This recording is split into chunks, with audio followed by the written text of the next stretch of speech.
ગેનીબેનના આરોપો બાદ Banaskantha એસપીનું exclusive interview. સાંસદ ગેનીબેન ઠાકોરના આરોપોને અક્ષયરાજ મકવાણાએ ફગાવ્યા। ચૂંટણી સમયે પોલિટિકલ આરોપો લાગતા હોય છે, આ વાત અક્ષયરાજ મકવાણાએ જણાવી। પોલીસ નિષ્ઠાપૂર્વક પોતાની જવાબદારી નિભાવે છે। કોઈ સમાજ કોઈને ડરાવે નહીં, તે અમારી જવાબદારી છે। કોઈ નાના સમાજને કોઈ ડરાવતું હશે તો કાર્યવાહી થશે। વાવમાં નિર્ભયપણે મતદાન થાય તે અમારી જવાબદારી છે, આ વાત અક્ષયરાજ મકવાણાએ જણાવી છે। વાવ બેઠકની પેટા ચૂંટણી અને આવતીકાલે મતદાન।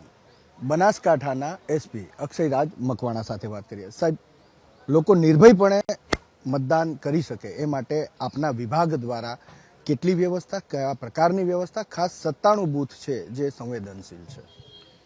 હું આપને જણાવું કે બાય ઇલેક્શન વાવનામાં દરેક મતદાતા સંપૂર્ણપણે નિર્ભય બનીને અને નિષ્પક્ષ રીતે મતદાન કરી શકે એના માટે પોલીસ ડિપાર્ટમેન્ટ દ્વારા કોઈ પણ જાતની કચાશ નથી રાખવામાં આવી। ઇલેક્શન કમિશન ઓફ ઇન્ડિયાની ગાઈડલાઇન દ્વારા જે બૂથો ક્રિટિકલ હોય છે એ તમામ ક્રિટિકલ બૂથો ઉપર CAPFના હાફ સેક્શનને ડિપ્લોય કરી દેવામાં આવ્યા છે। તમામ બૂથો ઉપર પોલીસ અને સાથે GRD હોમગાર્ડની તૈનાતી અત્યારથી જ થઈ ચૂકી છે। સાથે દરેક 4 ગામડાની વચ્ચે અમે લોકોએ પોલીસના રૂટ મોબાઈલ પેટ્રોલિંગ માટેનો પ્લાન કરી અને હાલમાં આપ જોઈ શકો છો કે મોટી સંખ્યામાં મારા PI, PSI, DYSP હાજર છે। તેઓ પણ પોતાનું પેટ્રોલિંગ એ લોકોએ સ્ટાર્ટ કરી દીધું છે। એ સિવાય જેટલા નાકાઓ છે કે જ્યાંથી બીજા વાહનોની અવરજવર થઈ શકે છે, આ તમામ ચેકપોસ્ટો ઉપર પણ CAPFના હાફ સેક્શનને ડિપ્લોય કરી દેવામાં આવે છે અને સાથે પોલીસ પણ ડિપ્લોય કરવામાં આવી છે કે આવતા જતા તમામ વાહનોનું સંપૂર્ણપણે ચેકિંગ થઈ શકે।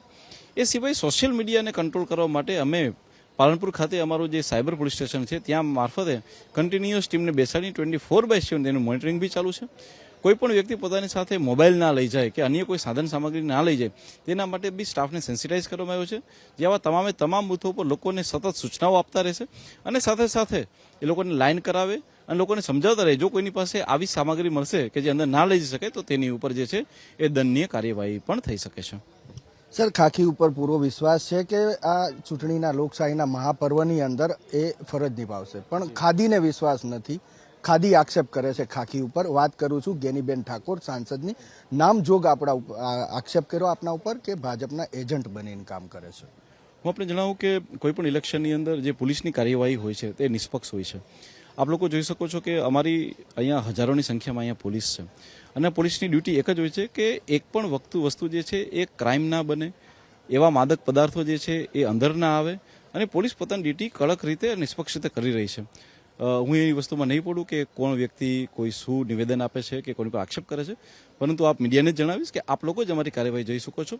અમે અમારી કાર્યવાહી નિષ્પક્ષ રીતે કરી રહ્યા છીએ અને અમે અમારી કાર્યવાહી જે છે આવી જ પ્રકારની કન્ટિન્યુઅસ રાખીશું। છેલ્લો સવાલ, ફરજ નિષ્ઠા ઉપર કોઈ શંકા નથી અને રાખવી પણ ના જોઈએ, આમ છતાં પણ ઉમેદવાર ગુલાબસિંહે પણ કહ્યું છે કે પોલીસને ધમકાવવામાં આવે છે અને પોલીસ મતદારોને ધમકાવી રહી છે। હું આપને કહેવા માંગીશ કે આપ મીડિયા તરીકે કોઈ પણ મતદારને આપ પૂછી શકો છો। પોલીસ તરીકે અમે કોઈને ધમકાવતા નથી હોતા। પોલીસ તરીકે અમારી ડ્યુટી હોય છે કે લોકો નિષ્પક્ષ અને નિર્ભયપણે મતદાન કરે। દરેક પાર્ટીના આક્ષેપ હોય છે કે કોઈને દબાવી રહ્યું છે, પરંતુ પોલીસ તરીકે અમારું કામ એ જ હોય છે કે લોકો નિષ્પક્ષ રીતે મતદાન કરી શકે અને એના માટે અમારી જ્યાં પણ જરૂર પડશે અમારી એક્સ્ટ્રા ફોર્સ પણ એવા સંવેદનશીલ બૂથોમાં હાજર રહેશે, જેથી કરીને કોઈ જ્ઞાતિ બીજી જ્ઞાતિને ડરાવે નહીં, ધમકાવે નહીં, નિષ્પક્ષ રીતે મતદાન કરી શકે। અને આવા કોઈ પણ બૂથો હશે કે જ્યાં કોઈ નાની જ્ઞાતિને કે બીજી કોઈ જ્ઞાતિને જો ડર લાગતો હશે, અમે ત્યાં એક્સ્ટ્રા ડિપ્લોયમેન્ટ કરશું અને કોઈ પણ જાતના આવા આક્ષેપથી પોલીસ ડિપાર્ટમેન્ટ ડરશે નહીં। માત્ર ને માત્ર પોતાની જે નિષ્પક્ષ કાર્યવાહી છે એ અમે લોકો ચાલુ રાખીશું। ખૂબ ખૂબ આભાર સર વાત કરવા માટે। તો અક્ષયરાજ મકવાણા સ્પષ્ટપણે કહી રહ્યા છે કે ચૂંટણીનો માહોલ છે, આક્ષેપ થાય પરંતુ પોલીસ પોતાની ફરજ નિભાવશે। કેમેરામેન જયરામ રબારી સાથે હિરેન રાજગુરુ, ABP અસ્મિતા, બનાસકાંઠા। તો ગઈકાલે ગેનીબેન ઠાકોરે એસપી પર શું આરોપો લગાવ્યા હતા એ આપને બતાવીએ।